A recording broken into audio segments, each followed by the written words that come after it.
I see now where the call went. I lost it in the dark, you may remember. The one made by a man who should not have made it. Something else has just gone cold, and following the chill back has brought me here. Forgive me, I have been dreading this part. We are on the wrong continent now. In mountains the girl does not know exist. In a stone building older than any she has ever stood inside. A man in a room very high up in it is reading a piece of paper that arrived for him less than an hour ago. I would rather not be here, but I am. Let us be quiet. The man at the desk did not look like a man who had received any sort of news. His face had not changed since the paper had been placed in front of him, and his hands had not moved. And the only motion in the room was the quiet flicker of the coal stove against the far wall and the slow, even mist of his own breath in the cold air. The room was very cold. It was always very cold where this man was.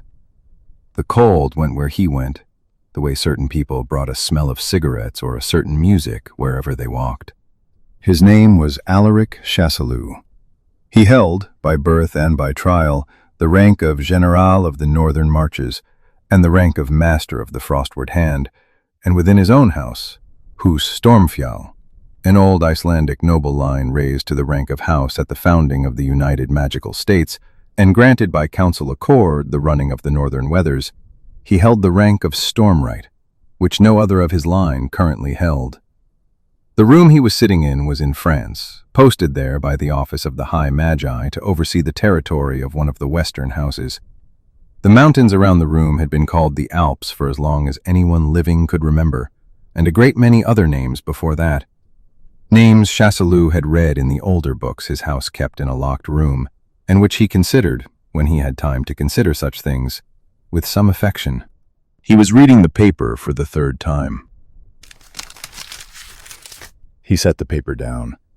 He folded it once into 8 clean parts and slid it into the breast of his greatcoat, which was hanging from the back of his chair. He stood. He put the coat on. He crossed to the door. Adjutant. The man at the door, uniformed, 18 or 19, ramrod straight in a way that was not posture but architecture, did not move.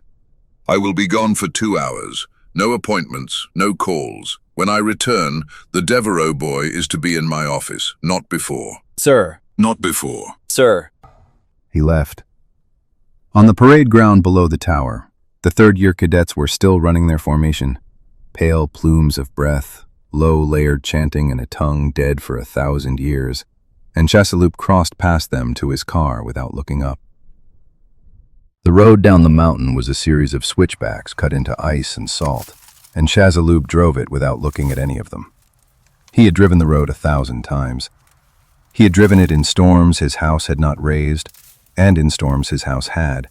And once, a long time ago, before he had any of his current titles, he had driven it in a state so close to grief that he had not remembered at the end having driven it at all. That drive had been the morning after Littlenauten. The lake was an alpine lake. It sat in a hollow where the wind did not reach and where the cold settled and stayed. The cabin at its southern end had been built by a man who knew exactly how he wanted to die, and had built it so that the dying would not be hurried. The chimney was already smoking when Chasseloup pulled up. It always was. I have not introduced you to the man inside that cabin. I will, because we will need his name later, and because I am, frankly, glad to be in a room with him. His name is Ragnvald Eirik Thornvald. He is older than Chasseloup, older than the United Magical States, older than the names on most of the maps Chasseloup keeps in his house's locked room, and he has been retired from any work the High Magi knows about for some 12 years. He was Chasseloup's master in the old word for it. The word fits. There is one other thing about him you should know. He is the only person living who knows the matter Chasseloup is about to discuss with him. There may be other people who guess. There may be people who suspect. There may be people whose loyalty would not, on the day of the asking, survive the cost of the answer. But there is only one person who knows, and the one person who knows is sitting by a fire in a cabin at the southern end of an alpine lake in the dead of winter, with a cup of tea he has poured but not yet drunk, waiting. That is all I have for you here. Continue, scribe. Chasseloup did not knock. He never had. Alaric. Master. Ragnvald nodded, very slightly, toward the chair across the fire. Chasseloup did not sit immediately. He took off his greatcoat and folded it over the back of the chair before he did. The folded paper inside it sat between the layers like a small, awkward thing he had brought as a gift. You should not be here in the middle of the morning, Ragnvald said, when Chasseloup was finally sitting. It implies a problem. It is a problem. In the matter. In the matter. A long silence. Ragnvald did not move. The fire moved a little, in the way fires moved when nobody was paying it any attention. Outside the cabin, the wind that did not reach the lake reached the woodpile, and the woodpile shifted, and the cabin's wooden frame answered the shift with a single soft creak. And that was the only sound in the world for the next 30 seconds. How long ago? Last night, by their clocks. Ragnvald's eyes came up from the fire at last. They have her. Yes, You are certain. I am certain. Ragnvald lowered his cup. He looked at the fire. He did not look at Chasseloup. 18 years, Alaric. The words came out quieter than anything else he had said tonight. I know. Chasseloup said, You have wondered, I think, if I would say something of this kind on the day it came. I will. Briefly, so you do not have to wonder. There are easier ways now to leave the room than there were when you were my apprentice. You have served. You have served more than any of them have asked of you. There are men your age on the council who have served less and rest more. You could rest. You could come up here and rest. The lake is quiet. The cabin is large enough. I have not served enough until I have served entirely. I knew you would say so. You taught me to. I did. I would unteach you if I could. Ragnvald picked the cup up again. He did not drink from it. He looked at the fire instead and let the next sentence sit for a moment, the way a man let a sentence sit when he had said it before and knew the room had not, on previous attempts, accepted it. I'll tell you again, He said, what I told you the morning after Littler Norton. You did not hear it then. You may yet hear it now. I heard it. You heard the words. You did not hear the meaning. So I will say it again. Sometimes, and a man of your discipline finds this difficult, I know, sometimes it is better to let things end. To let them on their own fail to continue. The council has been ending for some time. Hus Stormfjall has been ending longer than that. The matter that brought you here today has been ending mercifully for 18 years. There is somewhere in this situation an option that involves doing nothing at all and waiting and letting the file remain closed by virtue of nothing ever surfacing inside it again. I am not asking you to take that option, Alaric. I am noting it exists. A long silence. Ragnvald did not look at him while saying it. Ragnvald never looked at him while saying anything of this kind. He had, in the years Chasseloup had known him, made a careful study of saying the unwelcome thing without pressing it, and pressing it would have cost both of them more than either of them had ever been willing to pay. It would not remain closed. You don't know that. I do. The Americans have her. They are using her. The file will not stay closed. Then you take the option I am not asking you to take. Ragnvald nodded, more to himself than to Chasseloup. How will you manage it? I have a boy who can manage it. You trust him. I trust him to do this. I do not trust him with anything beyond it. Good. He will not know whom. Better. He will not know why. Ragnvald's approval, when it came this time, was slower, as though he were weighing whether to say the next part at all. Better still. A pause. And if he fails? Chasseloup's jaw tightened, the only give he allowed himself in the whole conversation. Then I will manage it myself. You have a face that is too well known for that kind of work, Alaric. You were always going to be the wrong instrument for it, even on the day it began. That has not changed. Then I will arrange a face that is not mine. Ragnvald did not answer for a while.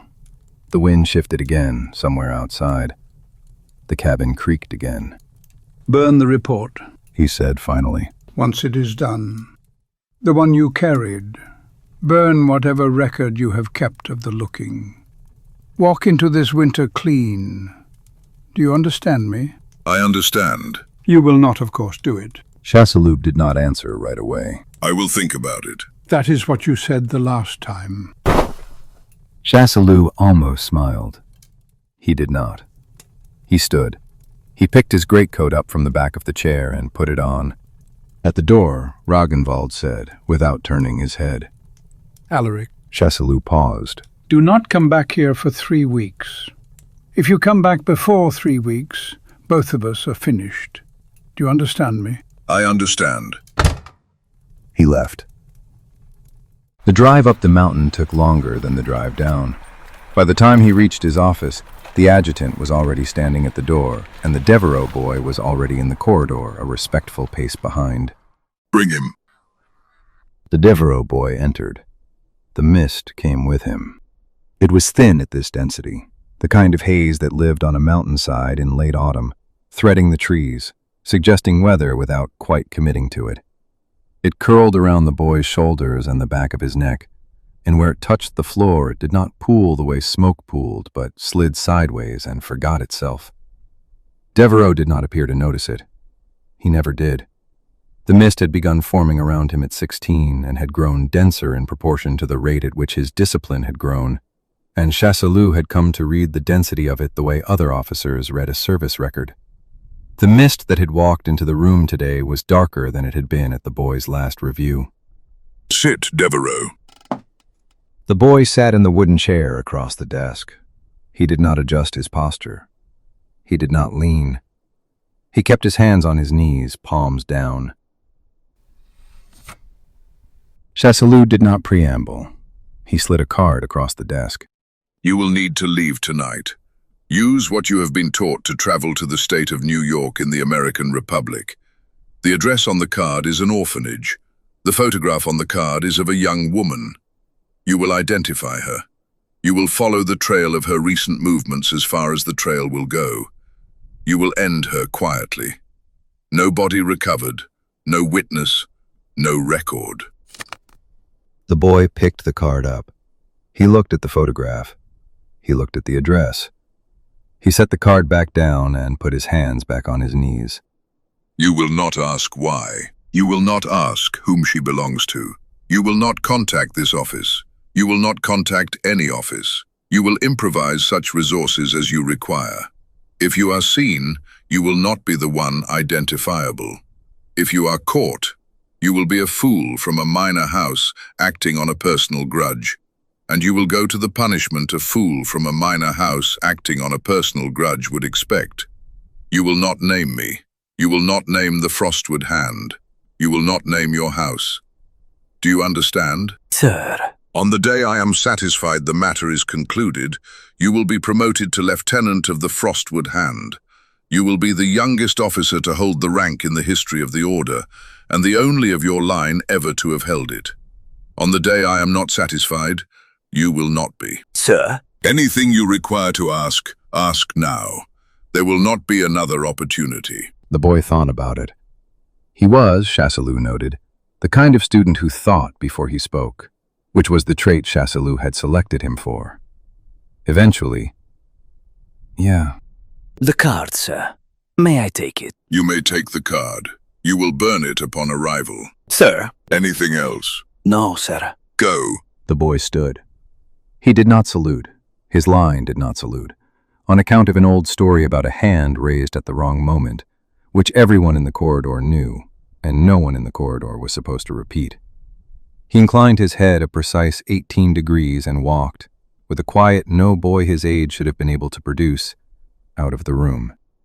The mist went with him.